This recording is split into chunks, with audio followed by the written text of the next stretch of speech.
The following content is provided under a Creative Commons license. Your support will help MIT OpenCourseware continue to offer high-quality educational resources for free. To make a donation or to view additional materials from hundreds of MIT courses, visit MIT OpenCourseware at ocw.mit.edu. Let me quick do a wrap-up of where we are, just so we remember our context.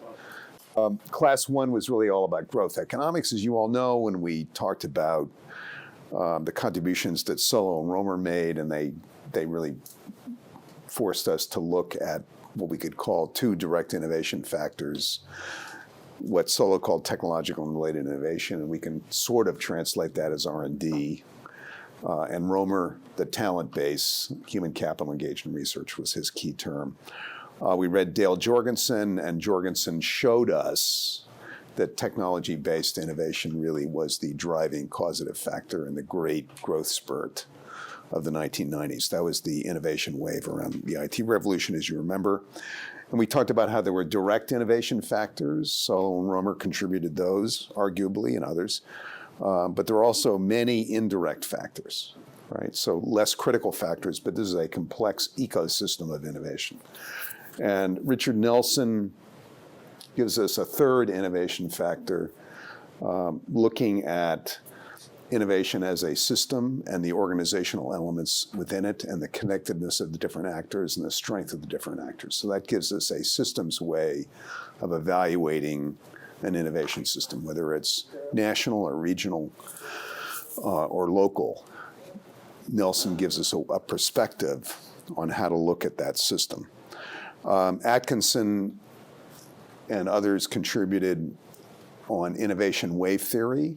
The way in which economies grow is that they bring these new innovation waves on and scale them up over an extended period of time. They start very gradually, finally reach a point where they can scale quickly. There's always a bust, and then they scale more gradually. That's kind of the stage, as we've talked about, we're now in with the IT revolution. Charles Schultz taught us to kind of be aware of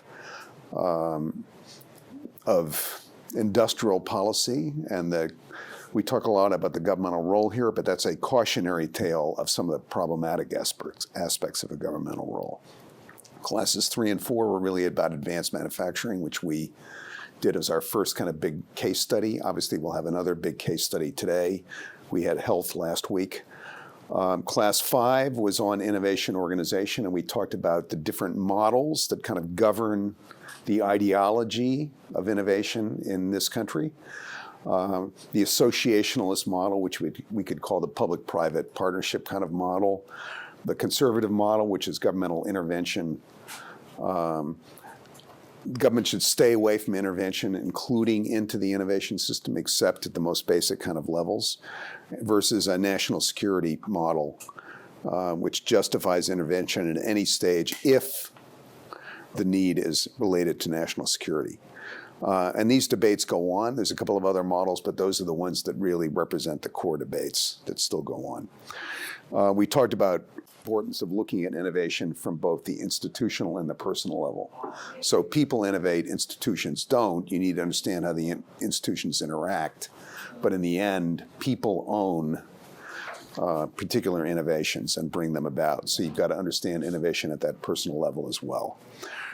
We talked about Donald Stokes and a core issue in the U.S. system, its disconnected model. The fact that we tend to focus on early stage research and have less focus on the implementation stages further along, and that creates a significant tech transition problem in the U.S. system. Class 6 was about that, how to get across this, quote, valley of death, which has been the major policy preoccupation of U.S. science and technology policy for the last, say, 25 years.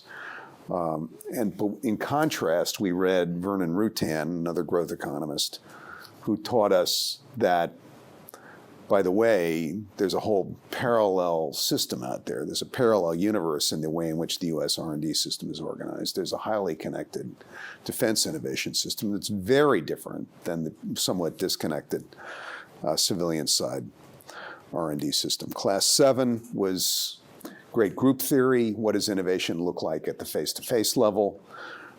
Innovation, again, is people, it's not institutions. And what are the rule sets that tend to govern the way in which teams and groups of people working on complex innovations, how they come together, how do they assemble, how do they organize, what are their rules? So that's all about a third direct innovation factor, innovation organization at both the face-to-face and institutional levels. Class 8 was around DARPA as a very different kind of model that attempts to do both a connected model and innovation through a connected model at the institutional level, but it also operates in creating great groups in a very conscious kind of way. And we explored the whole IT revolution role that DARPA played. Class 9 last week was really about the challenges in the health innovation system. It's a early stage research, basic research focused system. It's a quite disconnected model, big organizational challenges through the 27 different institutes and centers at the National Institutes of Health. Getting cross-cutting science going between those institutes is hard. Yet we're now at a stage where a new revolution is coming along, which some term the convergence revolution. That's going to mandate much more cross-cutting science. And yet we've got an institutional organizational problem that's not adapted to handling the kind of next generation of breakthrough territories. And now, energy.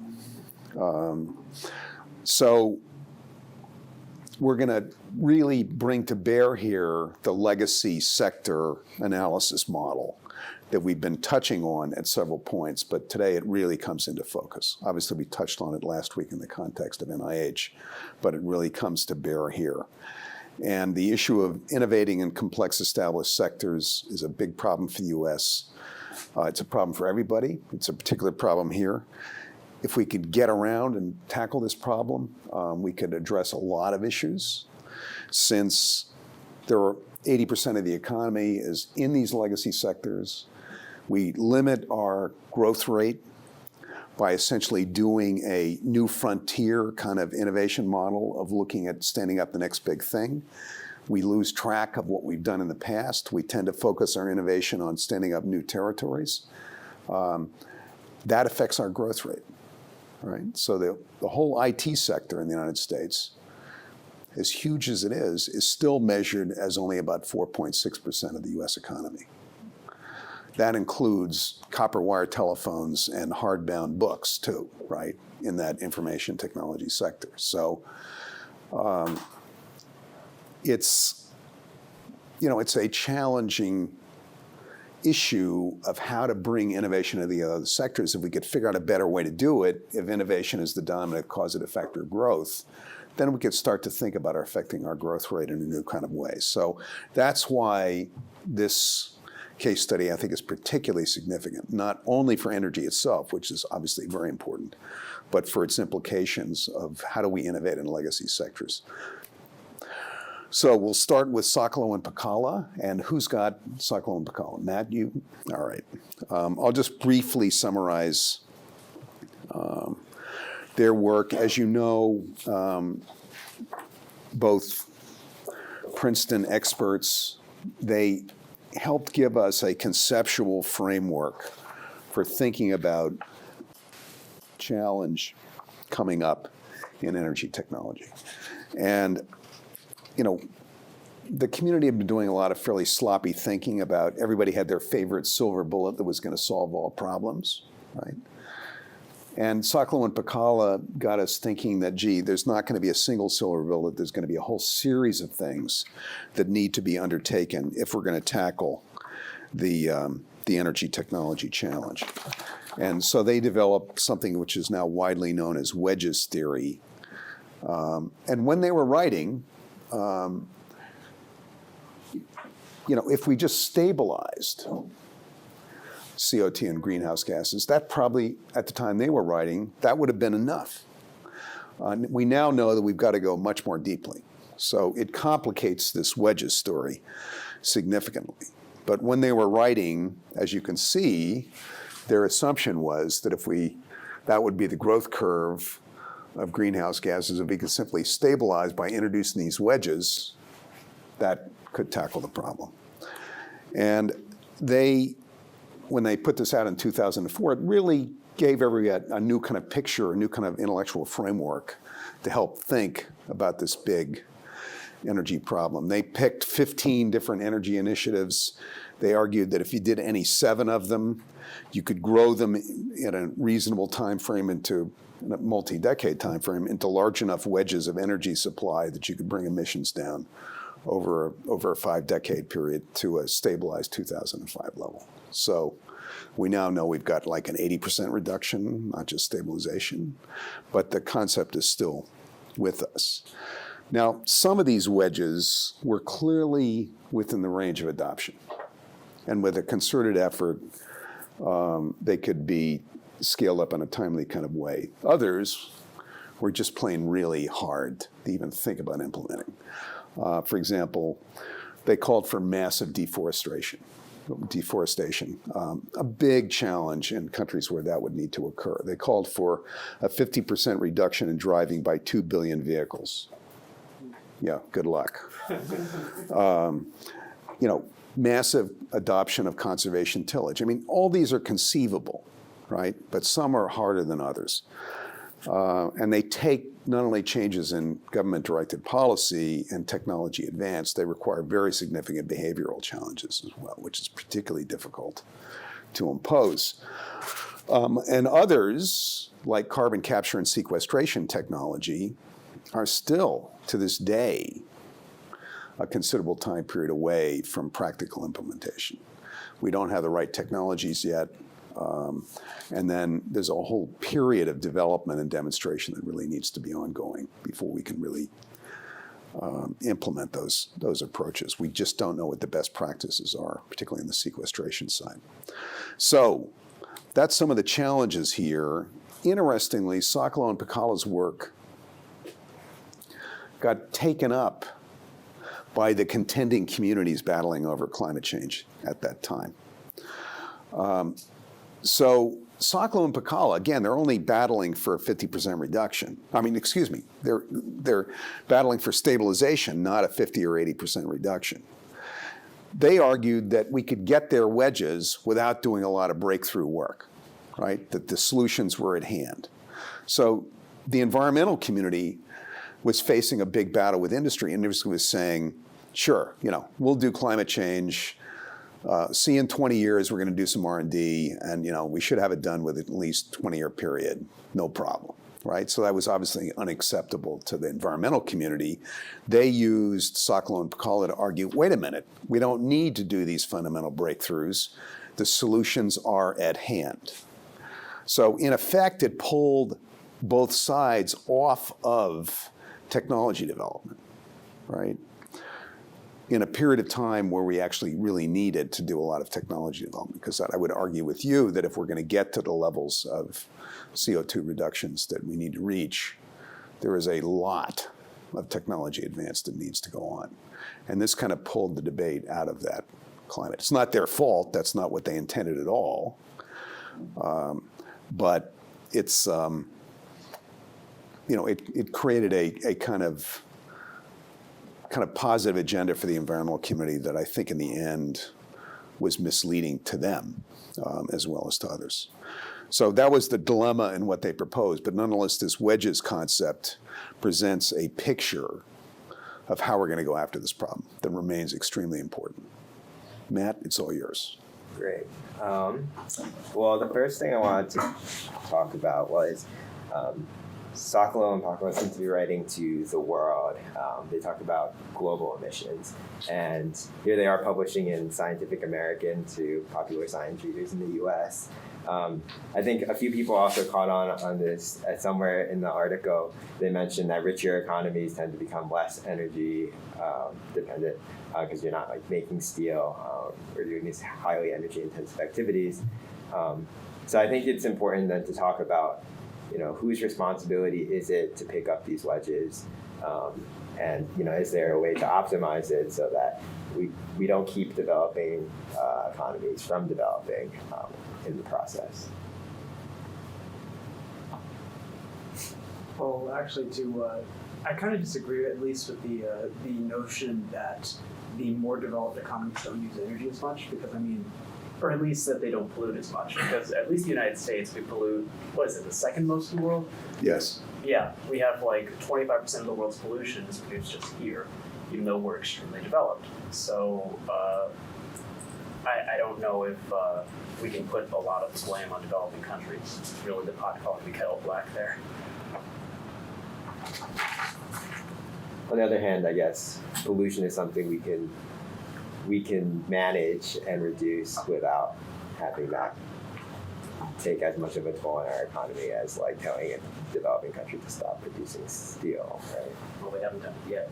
Yeah, I think that's interesting that like there's a potential for more developed countries to take a smarter approach to how they manufacture. But I agree with you, like that sentence really tripped me out because it almost is like it implied the wealthier that you get as a country, the less you need to manufacture or produce. I don't know if I'm really misunderstanding what that point was, but I think the point that you're referencing is on page 56 of this report, and they talk about how energy or how manufacturers are increasingly improving their energy efficiency. They don't necessarily say that it's no longer, the impetus is no longer on, the developing world or that richer countries have to take on energy reductions, but specifically that energy efficiency is improving. And thus there is hope, at least in developed countries, to take up some of that,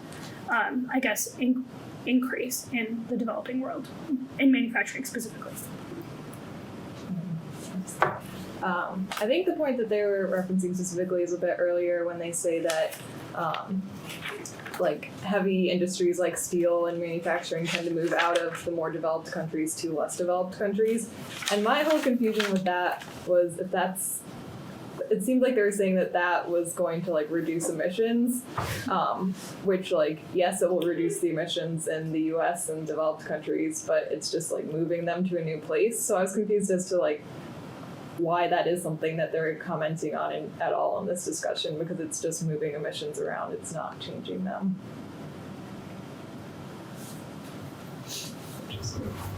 So that's on page 52. Yeah, sorry, that's on page 52. They write, 2 long-term trends are certain to continue and will help. First, as societies get richer, the services sector grows in importance relative to energy-intensive activities such as steel production. So second, deeply ingrained in the patterns of technology evolution is the substitution of cleverness for energy, which is their point about energy efficiency. Yeah, and as we know from the manufacturing, case study earlier this semester, that turned out to be a problematic view, largely from economists, about the nature and importance and significance of production systems, in developed economies as well as less developed economies. So, but it is a widespread set of assumptions that economists were pressing at the time, that as though there was a natural evolution, that an economy would naturally evolve into more service sector activities and forego the need for a production sector. The problem was that evolution, which certainly took place in the United States, did not necessarily forego the need for a strong production sector as well, as we discussed back in classes 4 and 5, because it turns out that the production sector is so deeply tied to your innovation system itself. Sorry for the recap. But. Well, yeah, that was actually another question. I think Stephanie asked it. Was now that kind of our thinking about this is changing, and maybe we don't want just a services-focused sector or industry.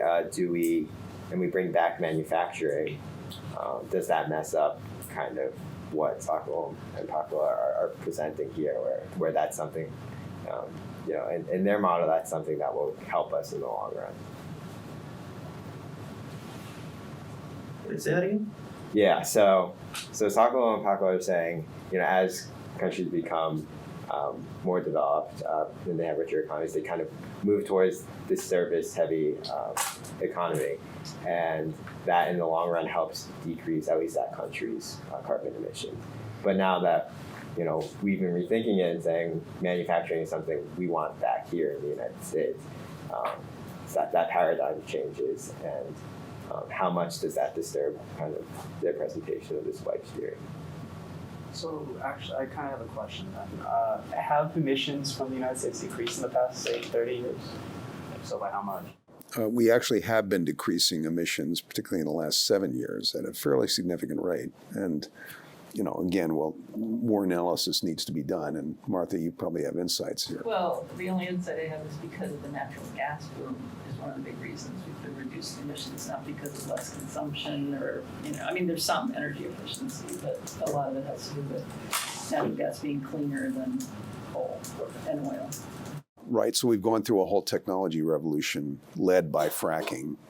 And then another factor here is that, frankly, the U.S. has been deindustrializing, right? So when we reduced manufacturing employment by 1/3, that turns out not to have been primarily productivity gains. That turns out to be a real hollowing out of that sector. So we shut down 60,000 factories, as we talked about in class 4, between 2000 and 2010. So to some extent, these are unintended consequences of some problematic, developments in our economy. But the big one I think Martha's put us onto is the fracking revolution.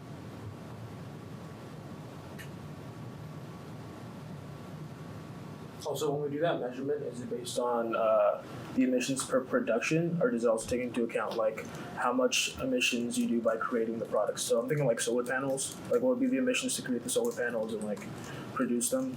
Because that would affect the measurement. Yeah, so I don't know the answer to that. I'm guessing it doesn't include what goes into the solar panels or the wind turbines. Right, and that's a tricky process. What is the net emissions of a new technology, including its own production and installation systems? Making those estimates is not simple.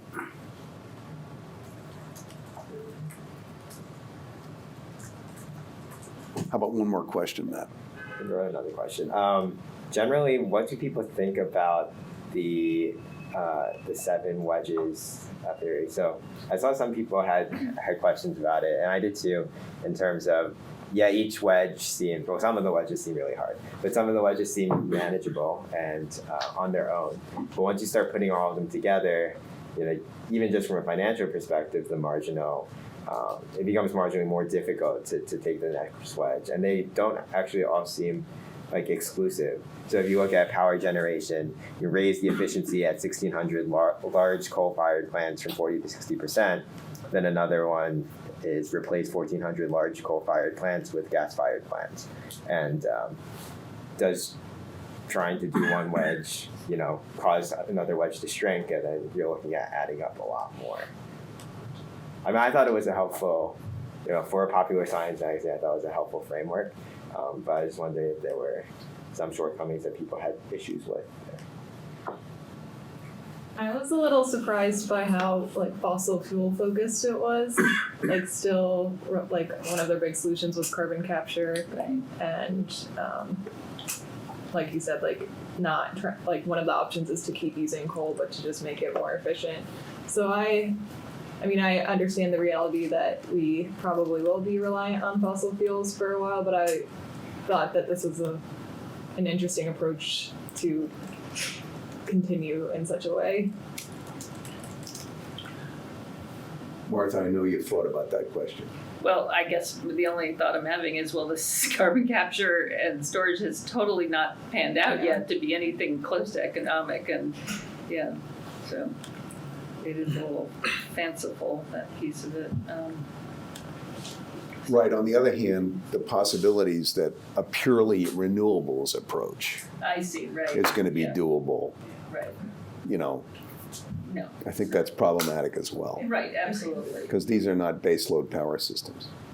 Yes. I think for me, I found the most problematic pieces to be kind of, as we're commenting, it did seem sort of arbitrary, but in addition to sort of just kind of picking whatever, the ones that they picked and came down to, I don't know if I would necessarily kind of start if I was saying that these are the 15 that are going to be the most feasible ways to get us to these wedges. And I'm particularly looking at stop all deforestation. Right. That's a big one. I don't know if might need to do some more leading into deforestation. But that seems to me like a very globally like interconnected kind of big issue there. And I feel like there was a lot more in agriculture and forestry you could have picked before kind of blanketly just saying stop all deforestation.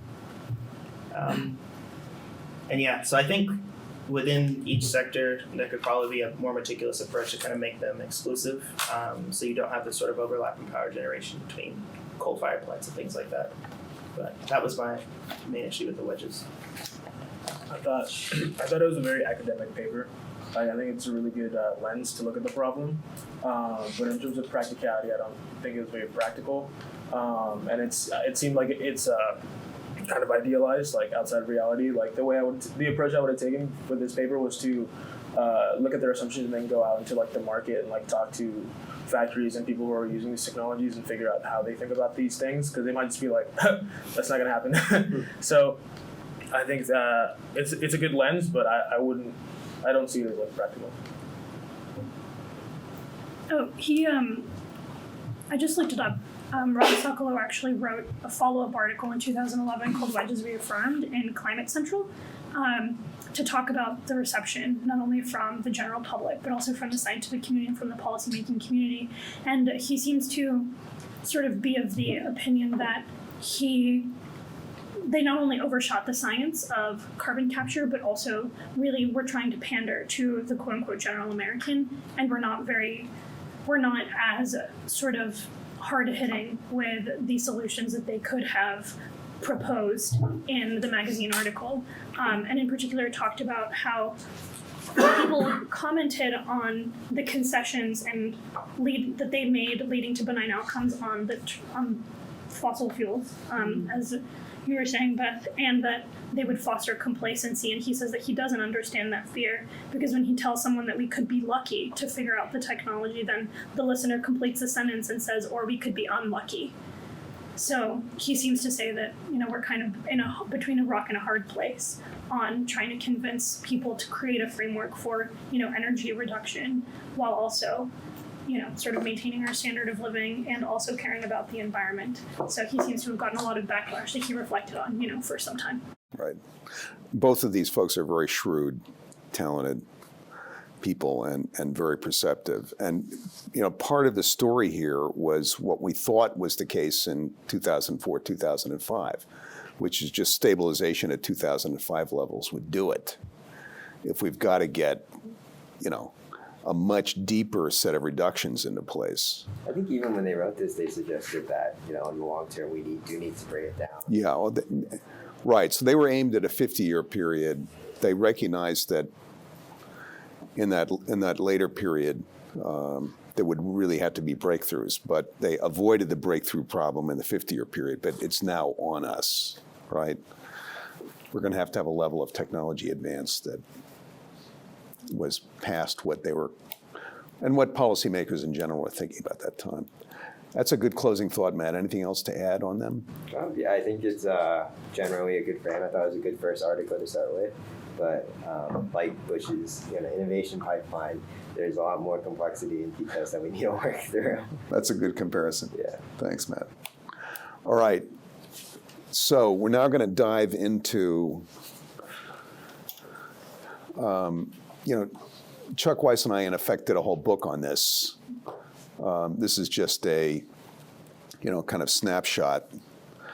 But the idea we try to get across here is that the challenge is big enough that we're going to have to get inside the kind of black box of innovation policy, innovation organization. So there'd been a lot of articles around the time we worked on this 2009 timetable. And, a lot of major studies, and the studies always said, we're going to need some technology advances. Let's do a lot of R&D, right? And that's kind of as far as they went. And, what we were attempting to do in the book, as well as pieces that came out of it, like the one I had you all read, was really dig into how that innovation system worked and understand it in a more coherent and real kind of way, get into that black box of innovation policy and figure out what can be done. Just as a few background points, historically, the government has been much more interventionist in the energy sector than most other sectors, right? Government is historically very interventionist in the health sector. It's been very interventionist in the energy sector as well. And the political parties tend to have their favorite technologies, right? Which complicates the political agenda here for a technology agenda. It will complicate it for the next several years, for sure. We're already seeing some of those signs. And then there's another reality here, which is we don't have a lot of the technologies we need at hand yet. There's still a very significant technology development effort that needs to go on in a series of these really important strands. We can see what the pathways are, but a lot of the technologies we're going to need are still not technology ready, much less being economically ready. In other words, ready for market introduction. So that complicates this challenge very significantly. Energy is scale, right? It is a gigantic sector. And you can't consider energy policy unless you're considering scale. There is a technological, economic, political, social paradigm that creates barriers to change in the energy sector that are quite significant. Private sector R&D, and obviously this is private sector technology. The government is not in control of this technology, to say the least. Private sector R&D is discouraged by wild price oscillations in energy markets. We'll look at some of those in just a minute. $20 a barrel in 1998, $140 a barrel in 2008, and $35 a barrel in 2016. It's very hard to do R&D against those kinds of price disruptions. The public sector has been working on energy R&D, and comparatively few technologies have transitioned. Again, fracking, frankly, is the major technology development that really has transitioned. And you've got to think about parallel and supporting policies, not only on technology, but also on price, right? So it's technology supply, but that's dramatically affected by pricing. So very large in scale and scope. The problem of energy, as I said before, really is the problem of scale. You can think about a large-scale kind of activity like an Apollo-type project for pursuing this, but you would not have an Apollo-type project that's government contract-led, right? We're not going to solve this except in the private sector, which makes the effort considerably more complicated. And as Sokolow and Pakala suggested to us in the reading we just discussed, this is a 50-year project. So the United States has never done a 50-year technology project. We're lucky if we do 3-year technology projects in the United States. Apollo was a 9-year project, right? That's about as long as we can stand, much less a multi-decade problem. And then with a multi-decade problem, you run the problem of locking in prematurely to wrong technologies. Right? So that's the fundamental problem with corn-based ethanol, which, 1970s, everybody thought, great, corn-based ethanol, what could be better? Farmers get rich, they grow our energy for us, how nice. But it turned out to be, not as a significant emissions reduction, if anything, maybe the opposite. So locking in, we're now everybody's addicted to corn as we are to oil. And locking in prematurely on a technology is a big problem. How do you maintain a certain amount of technology neutrality over a 40-year period? We have never tried anything as complicated as that before. And arguably, you need to organize around barriers to market launch, not just throw R&D money at the problem. So we'll get into all of that. But energy arguably requires a new unified theory of innovation because it is such a complex project. You can't just do a pipeline model. You can't just do an induced innovation model. You can't just do a manufacturing-led innovation model. You've got to think much more deeply about how you bring all these models to bear using an innovation organization approach. There's kind of no way of getting out of that box in the energy sector. Martin? Is there a paper that's looked into past energy revolutions and like figured out like the main kind of pushers? Well, we don't do many, right? So I don't know how many million years it took, but we did, wood fire.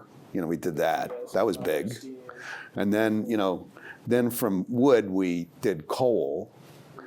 And Ernie Moniz tells the story that William Barton Rogers, the esteemed first president and frankly genius behind the behind the MIT model, he died on the podium during an MIT graduation, choking on the terms bituminous coal revolution, right? So that was the big revolution in that era. We moved from wood to coal, right? So that's how slow it is. In a remarkably quick period of time, 60, 70 years, we actually moved to oil, right? That was remarkably quick. And we've been on that fossil fuel revolution ever since, and it's not easy to shift these. So these are very long-term projects. And we really have to think about time and scale over and over again when we think about undertaking energy technology change.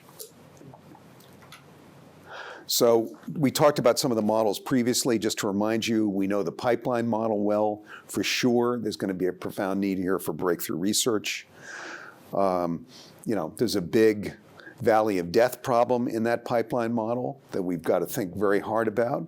But that's not the only problem. We've got induced innovation here. In other words, industry is going to have to take responsibility for a lot of these particularly incremental advances. But how do you encourage that when industry is locked into a set of technologies that you want to mitigate, right? That really complicates the induced innovation model. While it wasn't in the article, Chuck and I did thinking since then. As you know from the book, there's an extended pipeline model, the whole defense sector model, where the government engages not just at the upfront stages, but the later stages through implementation as well. What can we use in that model? And that's a Defense Department-owned model, by and large. And we'll talk later when we talk about the Dorothy Robine reading about whether that's applied. Manufacturing-led. In other words, we're not going to have carbon pricing for a significant period of time. So unless you drive the price down, these technologies will never enter. So the way you drive price down is through manufacturing advances and process advances. And that becomes very much part of what you've got to consider in an energy innovation model as well. So innovation organization, how do you put these complex pieces together for a new model, is really at the core of this. So just to summarize so far, there's a problem of scale. We're up against a technological, economic, political, social paradigm. We'll talk about that in a minute. In a very complex, established legacy sector. And maintaining technology neutrality over a 50-year period, really critical problem, which needs a tremendous amount of thought and organizing around. And then we've got to undertake the integration of the different models by which the dynamics of innovation get played out, right? You can't just do pipeline here. You can't just do extended pipeline. You've got to really bring all of these to bear because they're all part of the solution. So an innovation organization becomes central here to an energy technology revolution. Let's look at investments in energy. So U.S. federal R&D spending on new energy technology when we wrote this piece was about half of what it was in actual dollars as it was in 1980. So the blue is public sector investment. You can see the high water mark about 1980, and it's come down since then. The gray line is private sector investment levels. You can again see that that's basically through this 2005 time period, and it hasn't gotten much better since. That basically fell in half as well, right? So this is not the picture you want to have if you're going to do a technology revolution, right? Let's look at the way in which innovating industries, how do they spend when they're trying to do major technology implementations? So the semiconductor industry invests 16% on average of annual revenues in R&D. And they've got to stay on Moore's law, or Moore's Law may have just ended, but that was a long-term project for them, and they had to keep investing in R&D to do it. The pharmaceutical sector invests 18%. They only, because their drug terms keep running out, they've got to stay on top of the R&D side. The biotech sector invests 39%. That may be a little unfair comparison because a lot of the biotech industry has no revenues at all, so it may skew the numbers a bit, but the other two are probably pretty good signals. Established industry, the electronics industry, 8% of sales. The auto industry, at least before the Great Recession, was around 3 to 3.5% of annual revenues in R&D. Those are pretty mature sectors.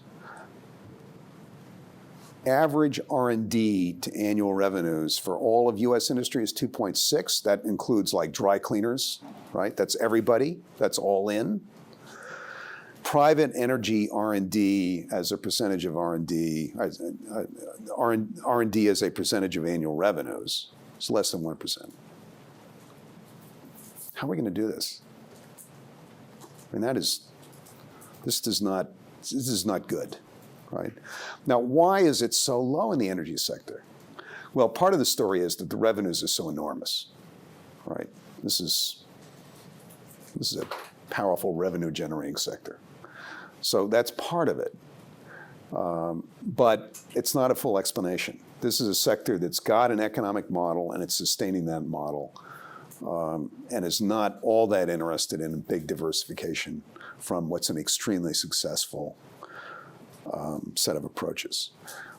Now, let's say we up the federal R&D, right, to kind of offset not a terribly pretty picture on the private sector R&D side.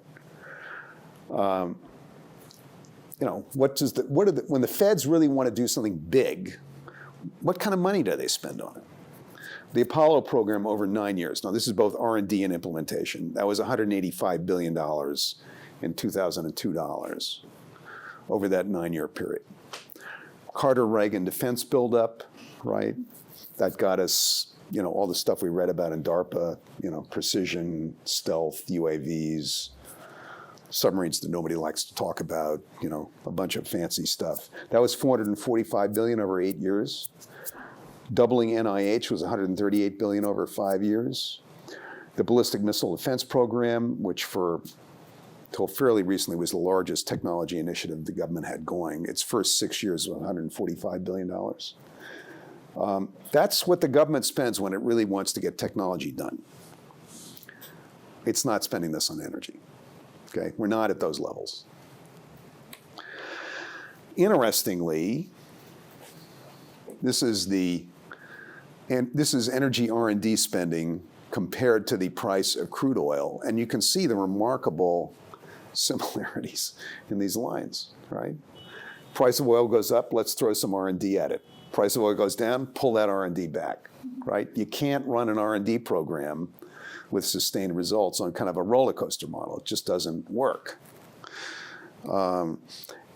This story is not just true for the United States. These are all the developed countries, the OECD countries. You can see a high water mark about 1980 and similarly coming down to less than half of that. The black line is the one to look at. What the International Energy Agency, which is the energy arm of the OECD countries, a highly respected data collection, energy analytical crew, in 2008 they did a major study, and they concluded that reducing emissions to 50% below 2005 levels, when they added up the R&D as well as the technology implementation that needed to be undertaken, they estimated that at a $45 trillion project. Over a 50-year period, about $1.1 trillion worldwide, $1.1 trillion per year in R&D and implementation. So, that number may be way off. They were guesstimating we got to do this much solar, we got to do this much wind, we have to do this much advanced nuclear, we have to have this much carbon capture and sequestration. They were kind of adding up what the bill might look like. So it could be significantly off, but by the way, even if it's off by a whole lot, we're not in range. So far, we've been talking about this as though it was a problem we could just shovel money at, right? That's what we've been talking about for the last 5 minutes.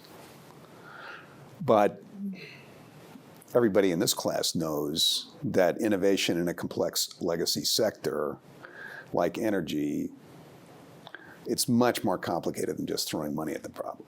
So you've seen these slides before. The US is a covered wagon technology culture, right? We like to leave our old neighborhoods behind and move new technology into open field, new frontier kind of innovation. We take our covered wagons west, we go over the mountain, we settle new technology territories. That's what we're pretty good at. We like to do that. We're not good at this problem, right?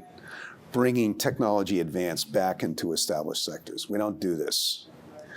And that technology, as we've discussed before, it has to parachute in, and by the way, the incumbents are going to shoot at it on the way down. So it's not just a matter of throwing R&D money at this problem. We got a much bigger problem here, right? Max. Quick question. You say that we're not very good at taking covered wagons east. Is there anyone that is? You know, developing countries that don't have mature legacy sectors tend to be able to innovate in many, many areas. So that is the story of the stunning growth numbers that China has built over the last 30 years, right? Because there wasn't much there. So they didn't have to overcome these legacy sectors. They were working and innovating in every sector. So they build this remarkable 10% a year growth rate. Now it's finally, they've now built out a lot of that. So the growth rate is going to finally come down a bit, and it's starting to do so. But that gives you a signal of the kind of growth rate you could have if you were able to innovate across the board, not just in frontier areas. Martha? Bill, isn't it not just because they didn't have anything there in China, but because they're so top down, they can... Yeah, I mean, there's organizational issues like that Yeah. too, but, you can look at Korea, you can look at Taiwan, you can, and you can look at the IT economy in India, right? Another staggering success story, right, of stunning rates of advance. The government had kind of fenced off most of hard industries into a fairly socialist kind of system and pretty inefficient. They hadn't fenced off the IT sector, and that was not a heavy governmental hand. Right. That was just takeoff, Yeah. right? And it's a remarkable story. So it's not always the way. You don't always need that governmental hand, but it's an important point. So, the U.S. just doesn't do this very well. The example on the slide is, we don't go back and fix the healthcare delivery system. We've been fighting over that for about 15 years. We are pretty good at doing biotech, right? That worked. But taking on the whole healthcare delivery system has proved elusive, to say the least. How are you defining healthcare delivery system? Is that like hospitals? Yeah, hospitals and the whole service side of healthcare. And there's technology tied to that, of course, too. So a complex established sector is not a level playing field, right? One of the advantages of technology stand-up on a frontier is there's no incumbent. You just do it, right? That's the India story, right? That's the story of the IT revolution in the US, right? There wasn't anything really quite like computing before computing. It just, there was nobody in the way. Similarly, biotech didn't really have anybody in the way, whereas these healthcare delivery or energy problems are much more complicated because you're up against established incumbents, and these incumbents have strong technology models and systems, often with vast infrastructure, right? Think about gas stations and gas pipeline systems.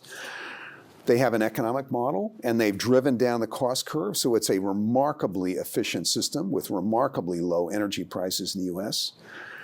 There's a massive political support system, right? These are strong regional employers in important parts of local and regional economies. They are very strong politically. And there's a whole social support system, right? For many decades, chemical engineering departments were essentially, at every major university, were essentially part of the fossil fuel system, right? That's obviously changed, but There was a whole set of academic social support systems that are there. And look, the US public has an expectation that we get cheap energy prices, right? Try taking that one on politically, right? That's one of the political problems with trying to impose a carbon tax. You know, what a wonderful message. Hey, all your energy prices are going to go up. You know, it's not a terribly attractive political message. So, and part of the problem here is that the new energy technologies have got to be price competitive the moment they arrive in the marketplace. So we'll get to that problem in a minute. A carbon charge was going to be a way to adjust this. In other words, it would bring the fossil fuel prices up, and therefore the new technologies didn't have to drive down nearly as much down the cost curve. It would be easy to introduce them. They'd in effect have a significant incentive. We're not going to do that, at least for a significant period of time. So what do? Some things we've talked about already. We've got to have a large program that's sizable in scope. In the US, it's going to have to be private sector led, because that's where all the technology and infrastructure is. Government doesn't control it, except in certain ways. That means a public-private partnership kind of model is going to be needed. We've got this problem of technology neutrality and avoiding technology lock-in. And again, we're going to have to think about organizing, this is what I'm getting into now, around launch pathways. So we came up with a kind of a 4-step way of looking at launching technologies. So there's lots of literature on R&D, and you've read now a fair amount of it by the time we've reached class 10 here. But there's very little literature on market launch. It just is not a topic that has been taken up by the science and technology policy literature. So the essentially idea was, think about launch pathways. Different technologies are going to launch in different ways. You know, launching batteries into an automotive sector is a really different project than launching, biofuels into the transport sector. But figure out the launch pathways and figure out if there's some common launch pathways that certain kinds of technologies have, and we'll get to that in a second. Then step 2 is tie those launch pathways to whatever means of policy support you can put to those launch pathways, right? Do a gap analysis of the innovation system, both front end and back end, and then work on filling the gaps in that innovation system. So a 4-step process. We'll take these apart for a minute.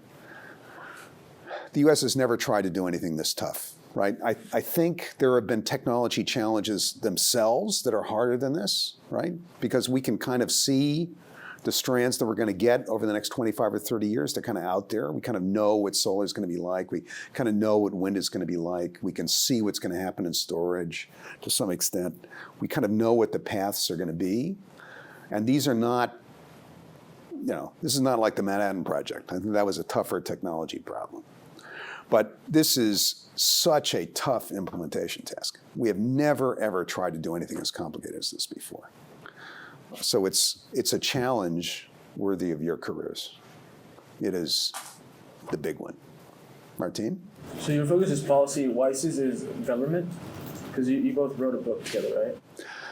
Yeah, Chuck was he and I taught at Georgetown, and he was chairman of the department, so he was the one who kicked me into teaching some years back.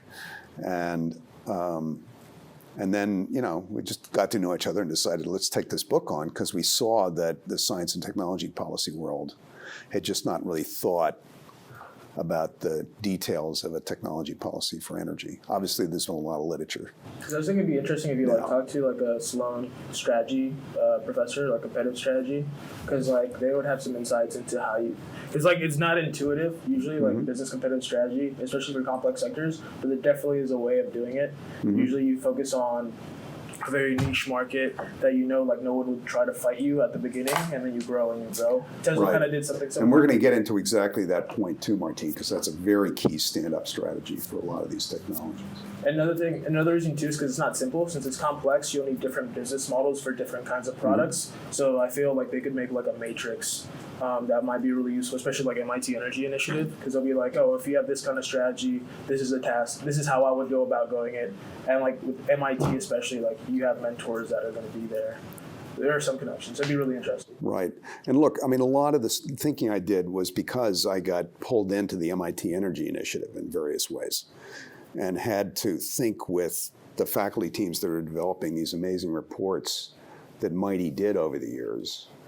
I had to understand those reports because I had to help those communities bring their reports to the policy world.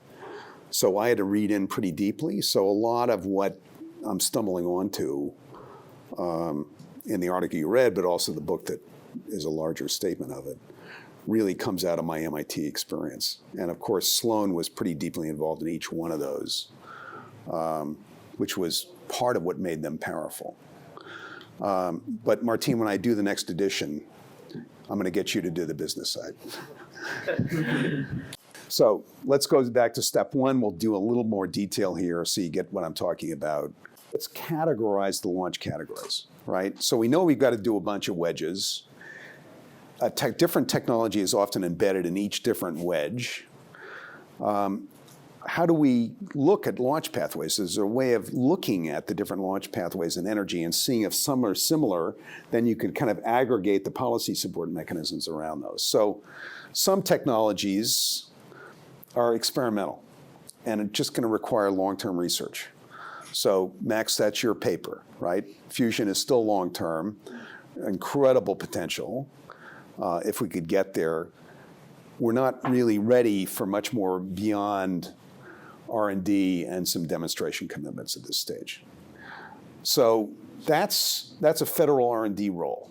Hydrogen fuel cells, a similar kind of problem. So that's experimental technologies. That's one category. Just do R&D for those folks. A second category would be potentially disruptive innovations that could be launched in, you guessed it, Martine, niche markets, right? So that's typically how induced innovation works in the private sector.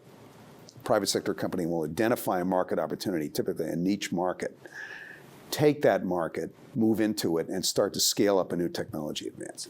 That's the LED story, a remarkable success story, right? They found niche markets that couldn't be dealt with by either of their incandescent or fluorescent technology competitors. They found niche markets where LEDs were so much better answer than the competitors, and then they scaled into those niche markets, and they used that opportunity to drive the price down so that when the time came, they could actually compete over that extended time period in driving the cost down, compete with the other sectors. So that's a classic example of launching into a niche market. Solar PV has had some of that opportunity as well. That's been launched into a bunch of niche markets. But then there's a more complicated category, and these are, we'll call them secondary innovations or component innovations. And this is a lot of what energy is. So secondary innovations are components in larger systems that face immediate price competition based on price, but they can launch in an uncontested way if the owner of that larger system wants them, right? If that technology is acceptable to that system owner, operator, then they can be accepted. So all they have to do is drive price down and then they can come in, right? So batteries for plug-in hybrids, that's a great example here, right? The auto sector, they've been burned so many times by fossil fuel prices that's complete wrecked them. We're on time number 3 now. That they're happy to have a much larger share of hybrids or indeed electrics in their auto portfolio. So this would not be a contested launch. They're willing to take this stuff, But you've got to get the price down, which we still haven't been able to achieve yet for really widespread introduction. But that would be an example of a secondary innovation with an uncontested launch.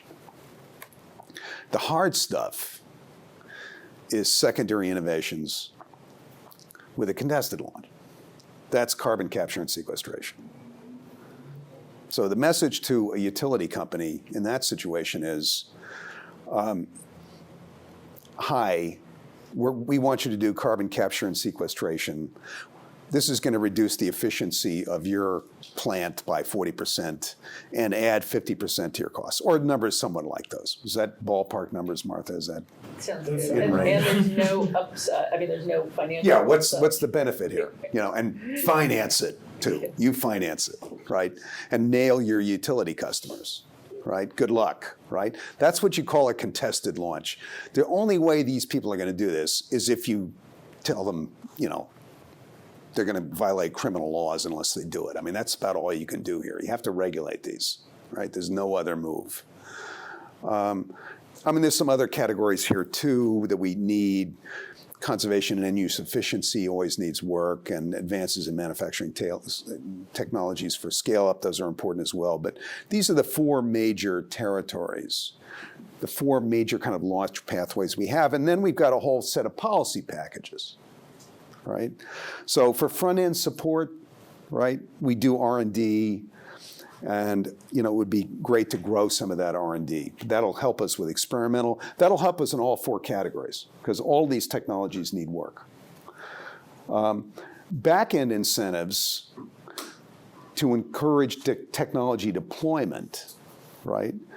That's really needed for secondary or component technologies, particularly when they've got the need for both contested and uncontested, but you could really use these incentives to encourage, and we've done it, lower prices of automobiles that happen to be hybrids or electrics, right? So we've done those. You can see what I'm talking about here. Tax credits, loan guarantees, price guarantees, government procurement programs, new product buy-down programs. We've tried a whole series of these. And Congress just renewed a lot of the tax incentives that have been so important to wind and solar for a multi-year period last year. So those are going to remain in place for a while. But front-end R&D support, back-end incentives, carrots, typically for uncontested launch. Niche, remember the industry, if it can find a market niche, you don't have to do this stuff. I mean, they're going to need help on the front-end R&D probably, but if you can launch it to a market niche, that's why it's so attractive to try and find a market niche where you can launch these technologies, right? Because that's a way of starting to scale up and then buying yourself time to drive down the price curve. The hard one is sticks, right? So for secondary technologies where you're going to have a contested launch, the industry sector doesn't want it, you're going to have to use regulatory requirements and mandates to require this to occur, right? And carbon tax is a form of this. It's organized around creating a new kind of financial reality for these kinds of firms. So pick your energy technology, see if you can group it into a launch category, and then step 2, tie your incentive package to those launch pathways. Follow me so far? Okay. Step 3, you're familiar with this by now. Look at the gaps in the innovation system. And you've got to look at the gaps on the front end, and you've got to look at the gaps in the back end of the innovation system. And then step 4, fill the gaps, right? In that innovation pipeline. And that moves from every stage, from research and development all the way through prototype and demonstration and testing and deployment into a commercial market. You've got to look at all of those stages, right? And the production phase too, as we've talked about. So we've talked about identifying the gaps in the innovation system. I'm going to skip this. Some mechanisms that we'll talk about in this class for filling some of those gaps. ARPA-E, arguably, and we'll talk about this in a bit, filled a gap in the U.S. energy R&D system for kind of breakthrough technology advances. Maybe we need a better government mechanism for large-scale testing and deployment. There's a sore need in carbon capture and sequestration, and we lack kind of a government corporation that could conduct this kind of demonstration level. That's part of the reason why we just haven't been able to get there in terms of demonstration in that technology. Those are some gaps. Standards, test beds are part of the gaps. In energy, there is this big problem of new functionality. Okay, this is a kind of a technology problem you need to understand in energy. IT created new functionality from the outset. So you've heard me tell this story before. I was happy to spend a ridiculous amount of money on my Apple IIe because it did all kinds of stuff for me that I couldn't do before, right? That would be new functionality. Spreadsheets, all kinds of stuff like that, right? Energy technologies, first generation, by and large, don't give you new functionality, right? So the nice thing about new functionality is that people are willing to pay a premium if they can do something entirely new. But I don't know whether my laptop is plugged into coal or nuclear power or hydro or the sun. I have no idea, right? There's no product differentiation for me in the way in which I get electricity. Now, some utilities, Connecticut is an interesting example, are attempting to create that background knowledge for consumers so they can actually pick technologies they're interested in, but it's not a widespread model yet. So there's not much new functionality in electricity. They're all still electrons. It's tough to do product differentiation. Cars, right? I mean, there is a difference between a Tesla and the thing I drive, right? Because if you happen to be into rapid torque and acceleration, Tesla does provide you, some new functionality, but that's kind of about it. In most driving circumstances, just not all that different, and a hybrid certainly is not all that different. Tesla brilliantly figured out, as did Prius, brand differentiation in their market launch. They figured out how to create a really cool vehicle, and you could sell it on your image of yourself as being cool for buying a Tesla, right? It worked very well in California and still does, right? And Prius did something similar, right? You're not just driving a car, you're bragging about your environmental outlook on the world, right? So this is a way of kind of getting around the fact that there isn't that much product differentiation. There's not that much new functionality in the energy sector. I think there will be. I'd like to. LEDs are quite neat, and you can have like a light wall or a light floor, and I'd pay for that. I mean, that would be cool, right? As opposed to a light bulb hanging overhead. That's new functionality. So I'd pay for that, but that's not first generation of energy technologies. That's not happening yet.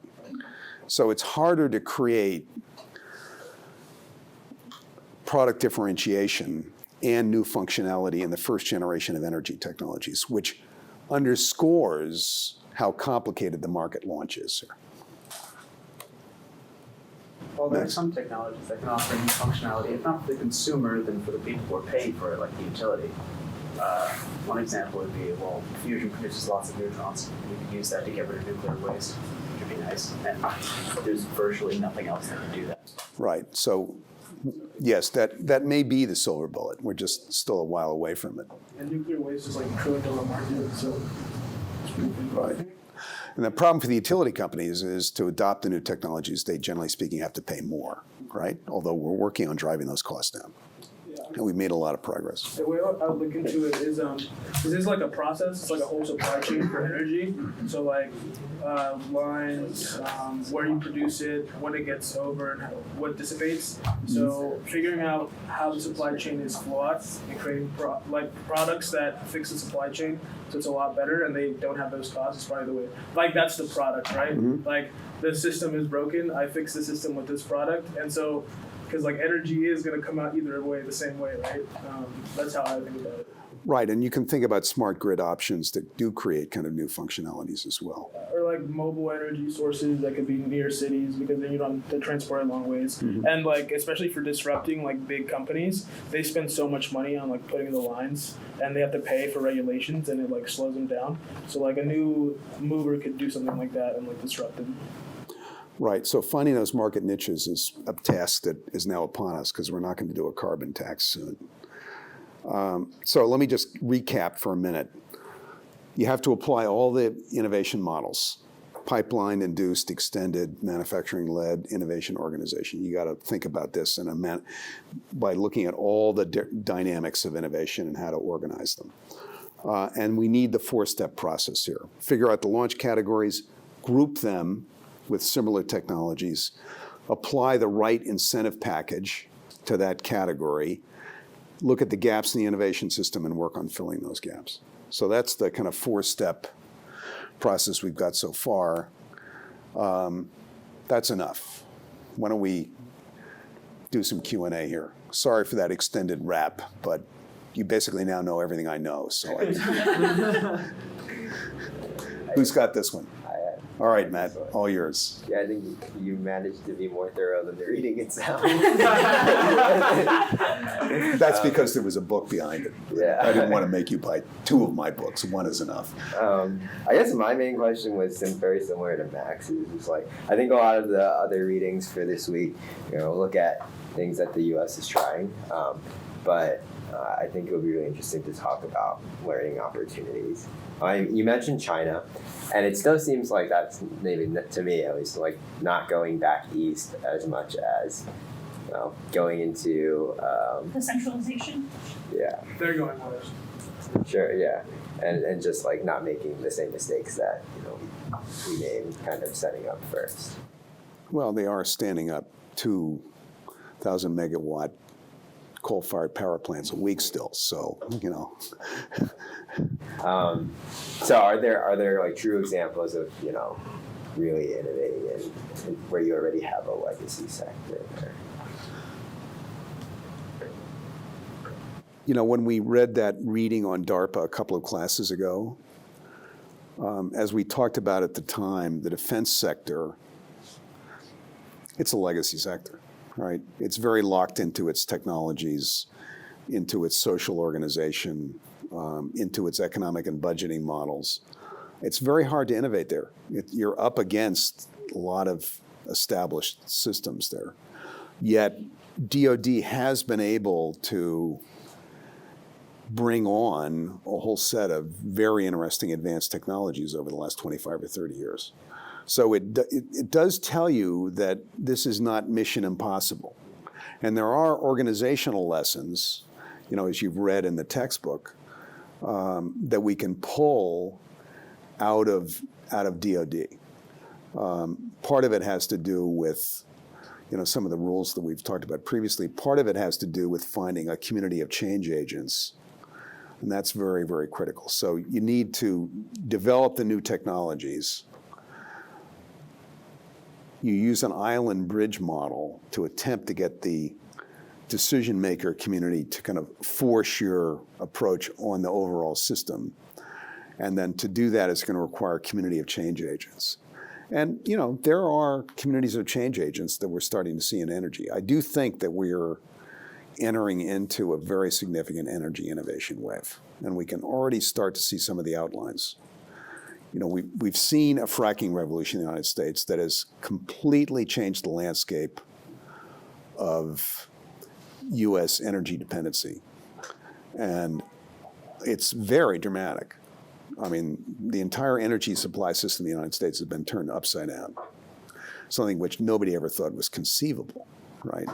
And that is a set of technology advances that were originally pushed by several of the energy laboratories, developed the core technologies behind fracking, and proceeded to, it was implemented over about a 15-year period, simply by a wildcat maverick community in the natural gas sector that took these technologies up and worked on implementing them. And it really changed things. And the United States leads that technology revolution. So we have 100,000, now there's a lot of debate about a lot of those operations and the environmental consequences of them. We have about 100,000 roughly net fracking operations ongoing now in the United States. The country closest to us is China. It has about 6,000, right? So we have a big lead on that energy technology revolution.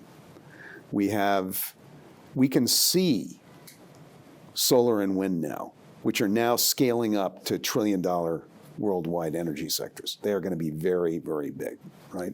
So this revolution is now starting, right? The real question for the U.S., and we'll talk about this more later, is whether it's going to play, right? Whether it's going to ride this wave.